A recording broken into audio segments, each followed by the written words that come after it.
Hi అండి. నమస్తే. అందరూ బాగున్నారా? నేనైతే చాలా బాగున్నాను. మీరందరూ కూడా బాగుండాలని మనస్ఫూర్తిగా కోరుకుంటున్నాను. చాలా రోజులైంది కదా వీడియో పెట్టి. అందుకనే ఈరోజైతే వీడియో పెడదాం అనుకున్నాను. ఇంకా మన వీడియోస్ ఎవరైనా చూస్తున్నట్లయితే సపోర్ట్ చేయండి ఫ్రెండ్స్. ఇంకా ఈరోజు కారం దోస అయితే చేస్తున్నాను. రోజు రొట్టెలే తిని బోర్ కొడుతుందని మా చిట్టి తల్లి అయితే రోజైతే రొట్టె తిని బోర్ వస్తుంది మమ్మీ ఏదైనా టిఫిన్ చెయ్యి అని చెప్పిపోయిందనమాట ఉదయం స్కూల్‌కెళ్ళినప్పుడు. అయితే నేను నిన్న సాయంత్రం బియ్యం అయితే నానబెట్టుకొని రాత్రి అయితే రుబ్బి పెట్టుకున్న దోస వేద్దామని. ఉదయం కల్లా అయితే పిండి అయితే చక్కగా పొంగిపోయింది. ఇక నేనైతే నాకు కావాల్సిన పిండిని తీసుకొని మిగతా పిండినైతే ఫ్రిడ్జ్‌లో పెట్టుకొని దోసలైతే వేస్తున్నాను. దోసపై కొంచెం ఉల్లి కారం ఏసి ఇంట్లో అయితే ఎగ్స్ లేకుండే నాటుకోడి ఎగ్స్‌తో అయితే దోస అయితే వేస్తున్నా. వేసి దోసపై మొత్తం ఇట్లా స్ప్రెడ్ చేసిన తర్వాత కొంచెం చుట్టుముట్టు అయితే ఆయిల్ వేసుకొని 2 వైపులా మంచిగా ఎర్రగా కాల్చుకున్న తర్వాత తీసి అయితే పెట్టుకున్నా. తర్వాత మిగతా దోసలన్నీ అట్లే కాల్చుకొని దానికి కాంబినేషన్‌గా అయితే పల్లి చట్నీ అయితే చేసినా. అలాగే అమ్మాయి అయితే స్నానం చేసి వచ్చింది. ఇంకా ఆమెకు కూడా వేడి వేడిగా పెట్టేసినా. మా బావ కూడా అలాగే స్నానం చేసి పూజ చేసుకున్నాడు. చేసుకున్న తర్వాత ఇంక మా బావకి కూడా పెట్టినా. తర్వాత ఆమె దోస తిన్న తర్వాత ఏమన్నదంటే ఒక ఆర్డర్ ఏసింది. మమ్మీ రోజు నువ్వు ఉదయం పూట టిఫిన్ చేసి నైట్ టైమ్ రొట్టె చెయ్యి అని ఒక ఆర్డర్ ఏసింది. ఇంకేమనలేక సరే అని చెప్పేసిన. ఇంకా లంచ్ బాక్స్‌కొచ్చేసి ఎగ్ రైస్ అయితే చేసిన. ఇంకా స్నాక్స్‌కైతే ఇంట్లో క్యారెట్స్ ఉంటే అవైతే 2 కట్ జేసి పెట్టిన. దోసలైతే చాలా బాగొచ్చినాయి. సూపర్‌గా టేస్టీగా ఉన్నాయి. మీరు కూడా ఓసారి ట్రై చేయండి ఈ విధంగా. పుష్ప అంటే ఫ్లవర్ అనుకుంటివా? ఎవ్వ ఫైర్ ఇవ దక్కేదేలే.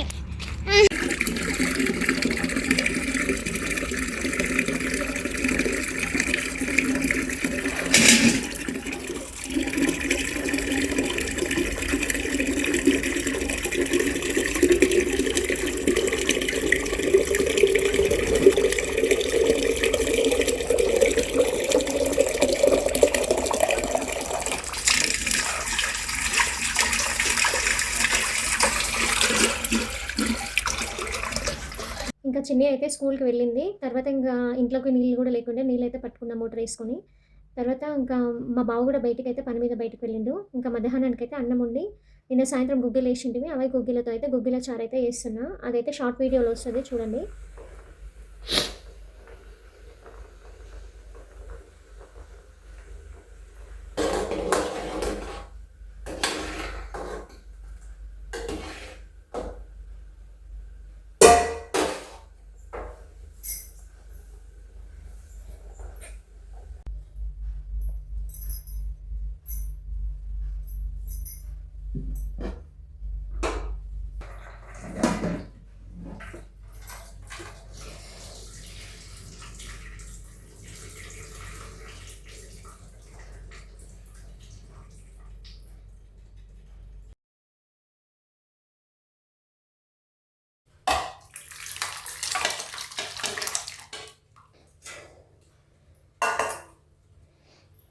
అన్నమైతే వండుకున్నా, చారు గూడా చేసుకున్నా. తర్వాత ఇంక ఇంట్లో అన్ని పనులంతా చేసుకున్నాక ఇంక అంట్లు ఒకటి ఉన్నాయి కడిగేసుకొని బట్టలైతే పిండేసుకోవాలి.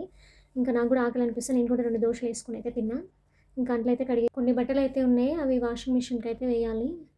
ఇంకా ఇప్పుడైతే బట్టలైతే వాష్ చేసిన తర్వాత వదిలించుకున్న తర్వాత అయితే స్నానం చేసుకొని ఒక బ్లౌజ్ అయితే కటింగ్ అయితే చేసుకోవాలి. ఇంట్లో కడగడం అయితే అయిపోయింది. ఇప్పటికైతే ఇంట్లో పని అయితే కంప్లీట్‌గా అయిపోయింది. ఇంకా నేను కూడా స్నానం చేసి అంతలోపు అయితే మా అన్న, మా బావ కూడా వచ్చిండు. మా అన్న అయితే బ్యాంక్ పని మీద అయితే వచ్చిండంట. అందుకని ఇంక ఇంటికి కూడా వచ్చిండు. ఇంక అప్పటికే టైం మధ్యాహ్నం తినే టైం అయిందనేసి ఇంక అన్నకు, బావకైతే ఇద్దరికి అన్నం పెట్టిన. చారు అయితే చాలా బాగుందన్నాడు మా ఆయన. ఫస్ట్ అయితే ఏంటిది ఇది చారు ఇట్లుంది నల్లగా అని అడిగిండు. తిన్న తర్వాత అయితే బాగుంది అని అన్నాడు. ఇంకా నేను కూడా ఇంకా కొంచెం అన్నం పెట్టుకొని కొంచెం కాకరకాయ చట్నీ అయితే అమ్మ మొన్న ఊరికి పోయినప్పుడు అయితే పంపించింది. కాకరకాయ చట్నీ చాలా మంచిగా చేసింది అమ్మ.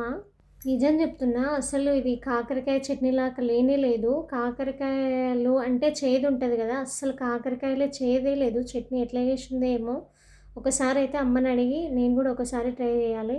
ఇంకా నాకైతే చారు అయితే ఇదే మిగిలింది. ఇంకా కొంచెం చారుతో కాకరకాయతో అయితే అన్నం అయితే తింటున్నా.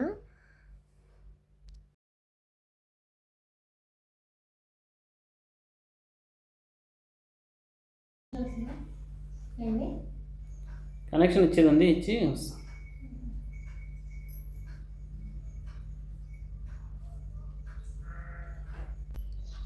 ఇంకా మా బావ కూడా అయితే కొంచెం పని ఉందని బయటికి అయితే వెళ్ళిండు. ఇంకా నేను ఈ బ్లౌజ్ అయితే ఇప్పుడు కటింగ్ చేసి కుట్టాలనుకుంటున్నాను. చూడాలి ఎంత టైం అవుతుందో. ఇంకా ఉతికేసిన బట్టలు అయితే ఉన్నాయి, అవైతే ఆరేసుకుంటా ఫస్ట్.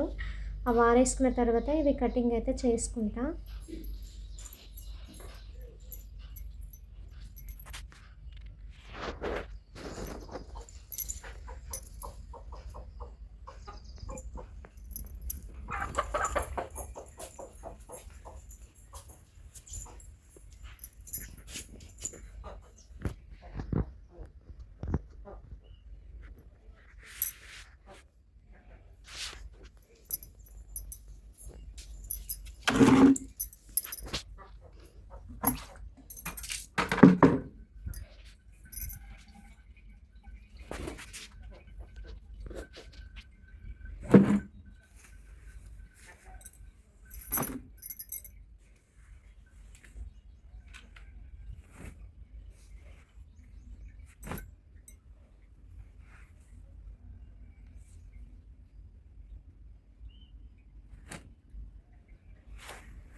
బట్టలు అయితే ఆరేసుకునేది అయిపోయింది.